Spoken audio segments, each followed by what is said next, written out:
Hello friends, कैसे हैं आप। आपको वाई जी टी क्लासेस में आपका स्वागत है। आज हम निकलवाने वाले हैं क्लास 12 का फ्रिज की चौड़ाई के लिए सूत्र।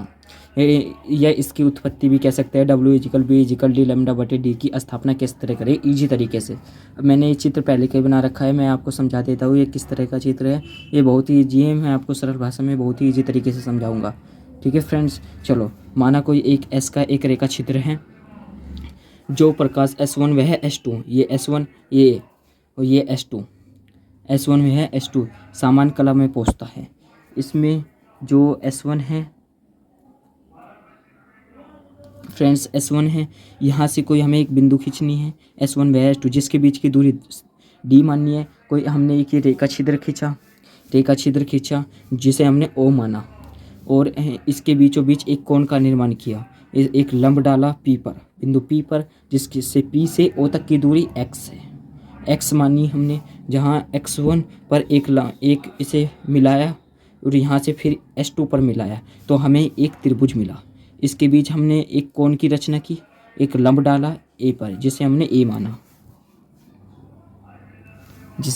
माना। ओके फ्रेंड्स, अब मैं इसकी ईजी से क्या आपको लिखना है पेपर में वो बता देता हूँ। माना S1 ये एक रेखा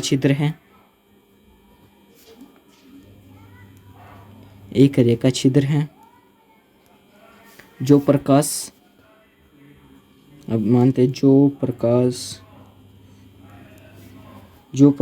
को S1 वह S2 पर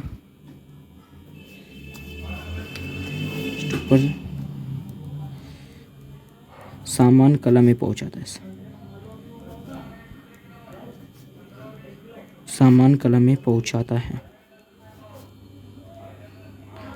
है, ये देखो हमने क्या लिखा। माना S का एक रेखा छिद्र है, S का एक ये रेखा छिद्र माना। जो प्रकाश में S1 ये प्रकाश माना हमने, ये प्रकाश में S1 और S2 पर समान कला में, यानी जितनी दूरी यहाँ से तय हुई उतनी दूरी इसी दूरी पर तय हुई, समान कला में पहुँचा, हमने ये लिख दिया। अब क्या करना है, हाइग्रेस के सिद्धांत के अनुसार, हाइगेंस का सिद्धांत आपने पढ़ा होगा, अन्यथा आप मेरी वीडियो देख लीजिए, इजी तरीके से आपको पूरा समझ में आ जाएगा। हाइगेंस के सिद्धांत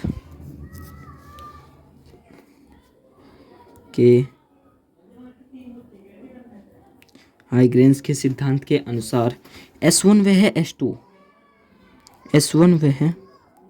S2 के बीच की दूरी हमने क्या मानी, S1 व S2 के बीच की दूरी D मानी। D अब रख देते हैं, S1 व S2 के बीच की दूरी D है तथा ये जो हमने कैपिटल D माना हुआ है, यहाँ से C और O को हमने कैपिटल D माना हुआ है। यहाँ हम इसे बोल सकते हैं, जहाँ S1 वह S2 से पर्दे, हम इसे पर्दा बोलते हैं। जो हमने लाइन खींची हुई है इसे पर्दा बोलते हैं, पर्दा। यहाँ लिख भी देता हूँ मैं आपको, जिससे आप भूलना मत। S1 वह S2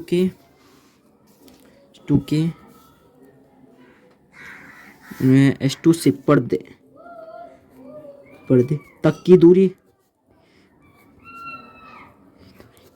कैपिटल D है। अब क्या लिखना है, माना हम मान लेते हैं S1 वह S2 से प्रकाश निकलकर, कि जो प्रकाश है वो S1 वह S2 से प्रकाश निकलकर, यहाँ लिख देता हूँ मैं, प्रकाश निकलकर पर्दों पर, क्या पर्दे पर बिंदु P जो हमने माना, ये लाइन और ये लाइन दोनों बराबर है ऊपर की S1 से। जब हमने क्या लिखा, माना S1 वह है S2 से प्रकाश निकलकर, इन दोनों से प्रकाश ऐसे निकल रहा है, प्रकाश निकलकर सीधा बिंदु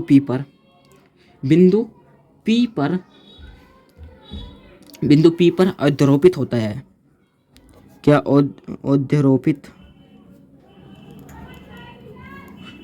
अध्यारोपित होता है। अध्यारोपित होता है। अब हम ये बस आपको ये अतिक्षी थ्योरी लिखनी है, ये थ्योरी लिखनी है बस ओनली अतिक्षी। अब इसमें आपको क्या करना है, इसके सूत्र को ज्ञात करने के लिए हम कौन मान लेते हैं। इसमें माना हमने S1 S2 और A, एक कौन तो आप देख रहे होगे इसमें ये बन रहा है, ये कौन बन रहा है एक, इसे मान लेते हैं S1 S2 A, S1 S2 A वह है। दूसरा कौन क्या बन रहा है, एक कौन यहाँ से भी तो बन रहा है ऐसे, ये एक तो यहाँ से ऐसे नहीं बन रहा है। अब क्या मानते हैं PCO, क्योंकि एक कौन ऐसे बन रहा है ऐसे, ये कौन बन गया आपको देख रहे होगे आप चित्र में, ये कौन बन चुका है। अब इसे मान लेते हैं PCO, इसे मान लेते हैं जहां ये समरूप है, समरूप है। अब हमें क्या करना है फ्रेंड्स, हमें इसमें क्या है, अब S1 S2 A, अब S2 A एक की तो बीच की दूरी ये है S2 A बटे, अब दूसरे में क्या है S1 S2, S1 और S2, पहले हमने लिख लिया S2 A इसकी, फिर हमें S2 S1 या S1 S2 लिख देते हैं, S1 S2 is equal delta PCO का मानते हैं हमने ये माना, तो फिर हम इसे ऐसे मानेंगे P और O, PO बटे CO, क्योंकि ये दूरी है CO। अब इनका मान हम चित्र की सहायता से लिख देते हैं। यहाँ पर हमने S2A S2A इससे कुछ नहीं माना है तो ये ऐसे ही रहेगा। फिर S1 S2, आपने देखा होगा S1 S2 हमने D माना हुआ है, तो लिख देते हैं S2A बटे D इजिकल। अब PO क्या माना हुआ है हमने, PO क्या माना है आप चित्र में जाकर देखिए, मैं दिखा देता हूँ आपको। P और O हमने X माना हुआ है, X। अब X का मान रख देते हैं X बटे CO क्या माना हुआ है, यहाँ देखिए C और O, इस बिंदु से इस बिंदु तक की दूरी कैपिटल D है, तो कैपिटल D लिख देते हैं। अब क्या करना है हमें, अब ये तो ऐसे जाएगा और ये ऐसे जाएगा, तो करते हैं हम S2A इजिकल XD बटे कैपिटल D। ये हमारी फ्रिज की चौड़ाई ज्ञात हुई। क्या हुई, चाहे आप इसे नीचे मान ले चाहे ऊपर मान ले, कोई दिक्कत नहीं है। ये हमारी क्या हुई, फ्रिज की चौड़ाई ज्ञात कर, फ्रिज की चौड़ाई। देखिए मैंने आपको कितनी इजी तरीके से बताया, ऐसे मुझे लगता है कि कोई नहीं बताएगा। इतने इजी तरीके से अगर आप बोर्ड के पेपर में करके आए तो आपको फुल मार्क्स मिलेंगे। ओके फ्रेंड्स, अगर आपको वीडियो लाइक और सब्सक्राइब हो, अच्छी लगी हो तो लाइक और सब्सक्राइब करें। फ्रेंड्स ये आप देख रहे होगे कि मैंने आपको ये कहा और ये मैंने आपसे ये कहा था कि ये ज्ञात करना है, मैंने ये ज्ञात किया। फ्रेंड्स इससे आगे और भी होना है, ज़्यादा लंबी वीडियो बन जाएगी। आप अगर इतना भी कर पाएंगे, अगर उसमें पूछा गया तो आप वे ही करना, ठीक है फ्रेंड्स। अगर यहाँ तक पूछा जाए तो यहीं तक ही करना, ठीक है। फिर भी चलो मैं आपको बता देता हूँ, ज़्यादा लंबी वीडियो नहीं, छोटा करके बता देता हूँ, जिससे आप अगर पेपर में पूछा जाए तो बिल्कुल सही करके आए। क्या, दीप्त फ्रिंज के लिए आप यही सूत्र ज्ञात हो जाएगा आपसे। अभी दीप्त फ्रिंज के लिए अगर हम निकालेंगे,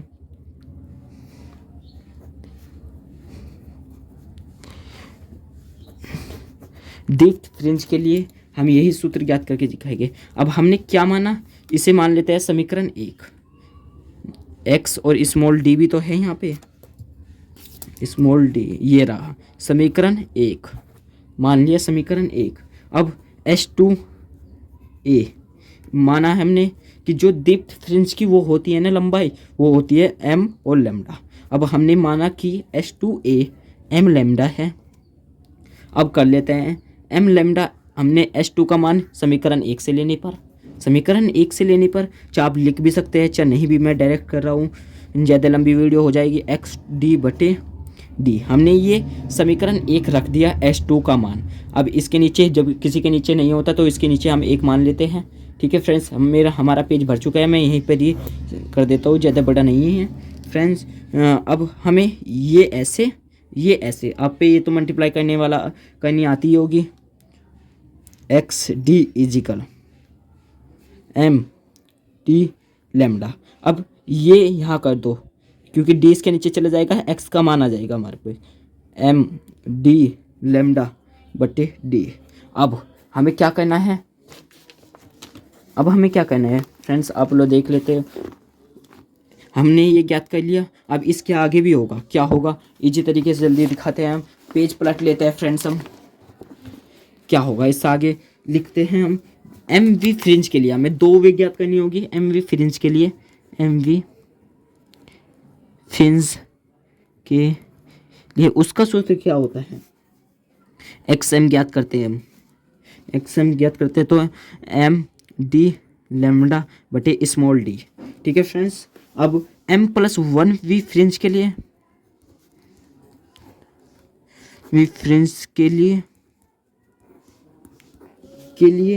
एक्स m+1 इजिकल m+1। जब हम इसमें m की गुना करेंगे तो क्या हो जाएगा, कट जाएगा, इसलिए m+1 डी लेमडा बटे डी। चलो अब फ्रिंज की चौड़ाई का सूत्र क्या होता है, आपने देखा होगा। फ्रिंज की चौड़ाई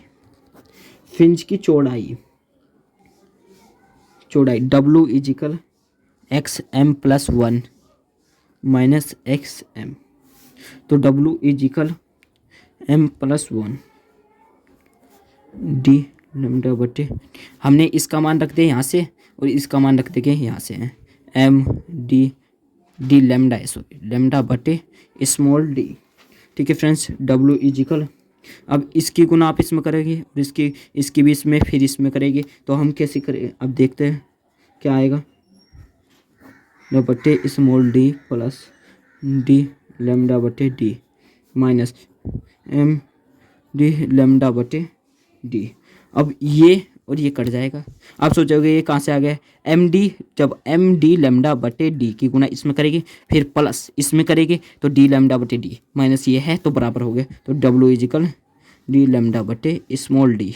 ये हमारा आपका फ्रिंज की चौड़ाई पूरी ज्ञात हो चुकी है कि